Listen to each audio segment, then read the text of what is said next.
कि मैं अब संगम पे तुम बच्चों को इतना भरपूर कर देता हूँ कि तुम्हें 84 जन्म तक किसी से ये आश या कहे उम्मीद रखने की जरूरत ही नहीं पड़ेगी कि हमें कोई पानी पूछे, हमें कोई खाना खिलाए। ये उम्मीद किसको करनी पड़ती है?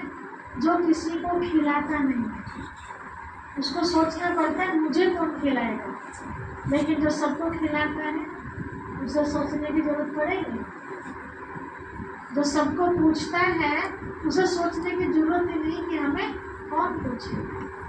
तो बाबा संगम ऊपर हमारे अंदर वही संस्कार बढ़ते हैं देने वाले। अब क्या देना है, ये हमारे कैपेसिटी के आधार पर है कि हम क्या दे सकते हैं, है ना। बाबा ने कितना सरल तरीका बता दिया है, आसान तरीका।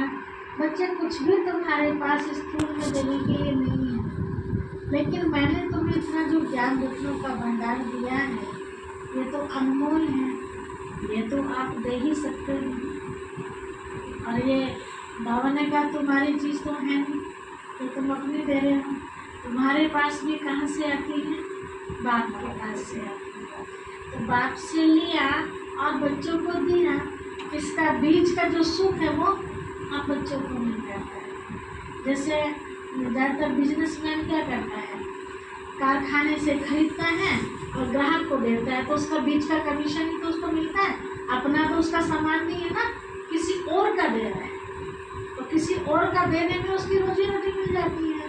तो ऐसे हम भी ज्ञान किसी और का दे रहे हैं, अपना तो हमारे पास कुछ भी नहीं है।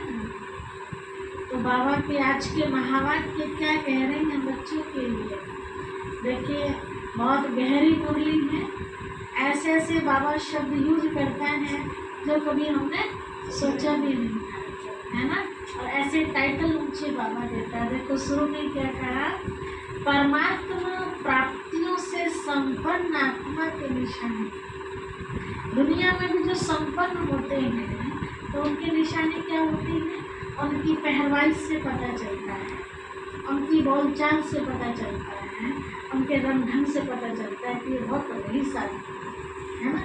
यहाँ हम परमात्मा की प्राप्तियों से भरपूर है, तो हमारा भी तो कुछ पता लगना चाहिए, हमारे भी तो कुछ लक्षण होने चाहिए।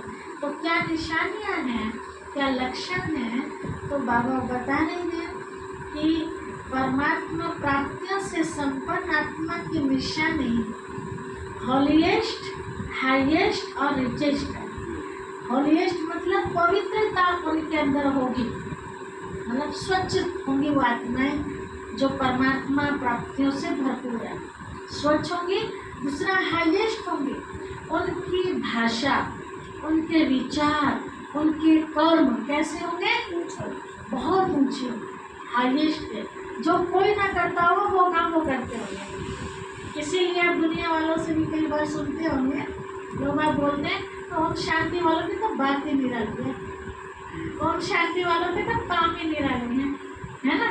दुनिया में जिस चीज़ के लिए अच्छा नहीं मानते उसको हम लोग बहुत अच्छा मानते हैं केवल। कैसे? जैसे किसी ने शरीर छोड़ा है ना, और वहाँ हम लोग शांति से बाबा को याद करके वाइब्रेशन देने का काम करते हैं। लोग बात कहते हैं लोग एक आंसू देना आया, और हम उसे गलत समझते हैं।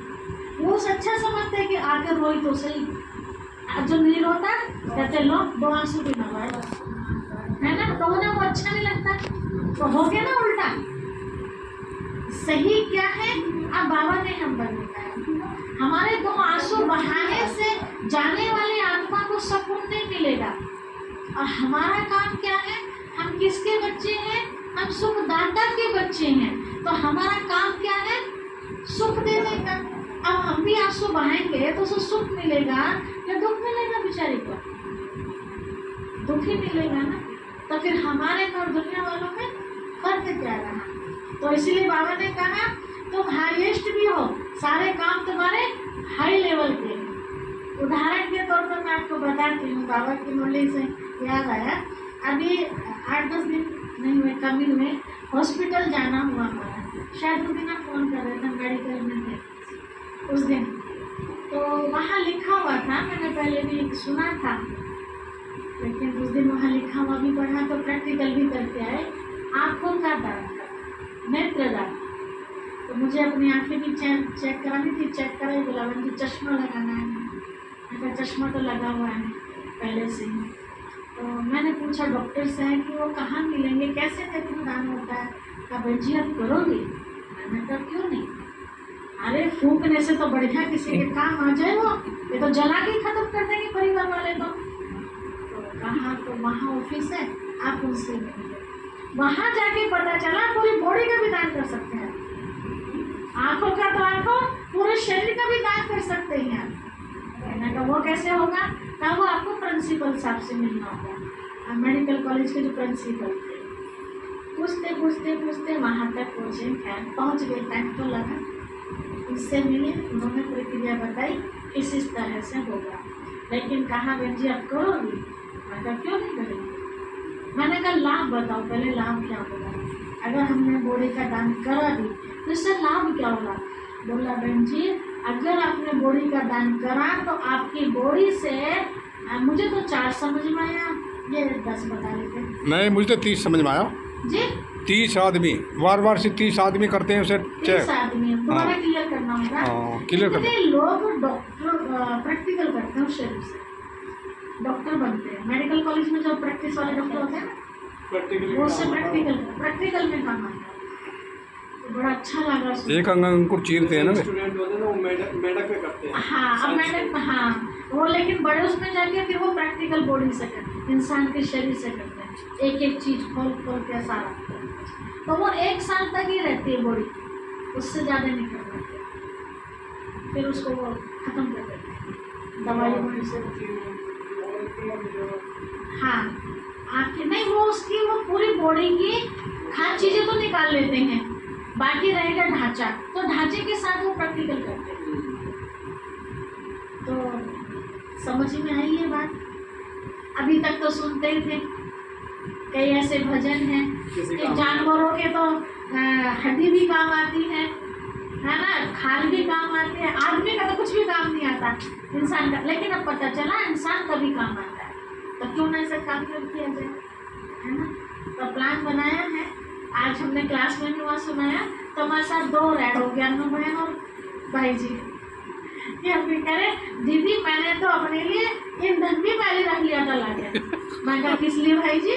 तो बोला कि बाद में लोग परेशान होंगे, लो हमारे लिए काम और बढ़ा दिया। हमें तो वहाँ जाना था, लकड़ी इकट्ठे करो, गोश्त से इकट्ठे करो, ये करो वो करो। हमें तो पहले ही कह रहे 1 जोड़ी कपड़े भी सिलवा के रख दिए पहले एडवांस में, कि किसी को दिक्कत। लेकिन आज इतना अच्छा पता चला कि किसी को कंधे लगाने की भी जरूरत नहीं है। आज तक खुश हो गए वे, अब हॉस्पिटल वाले ले जाते हैं। आज तक खुश हो गए वे समाचार। आज तो बड़ा अच्छा लगा हमको सुन के। तो उसकी कुछ प्रक्रिया है हॉस्पिटल की, वो लोग एफिडेविट बनवाते हैं, परिवार वालों के साइन लेते हैं, ताकि ना परिवार वाले दें तो दिक्कत हो जाएगी ना। तो इस तरह से तो देखो उन्होंने कही है प्रिंसिपल जी ने बातें कि बहन जी ये बहुत हटके काम है, कहीं परिवार वाले ऐतराज करेंगे। मैंने कहा ब्रह्मा कुमारी बने वो भी तो हटके काम किया ना। हाँ ये भी हटके काम किया, समाज तो इस बात को स्वीकार नहीं करता है ना। तो मैंने कहा तो कोई बात, जब वो काम कर सकते हैं, भले समाज ने हमें थूक दिया, हालांकि थूका नहीं है, लगभग तो समझते हैं ना कि हमारी तरफ से तो मर गई है ना, विधवा बन गई, जीते जिए फलाना। लेकिन भगवान की नजरों में कितना ऊंचा काम है, स्वर्ग की स्थापना में अपना जीवन दे दिया, तो कितना हाईएस्ट काम है।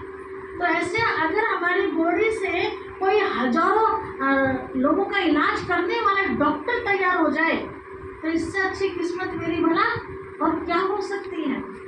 आप लोग तो इसे जला के खत्म कर दोगे, और खर्चा और होगा जलाने में, लकड़ी का गिरी ना आ रही है ना, घी सामग्री ये वो, टाइम किसका कितना भी जरूरी काम हो। अब सोचो मैंने शरीर छोड़ दिया और आप लोगों को पता चलेगा, नहीं जा पाए तो वैसे दुखी लोग, आज ये काम था दीदी को जाने क्या करें, है ना। सब के संकल्प करें, बस एक बारी भोग लगा के उठ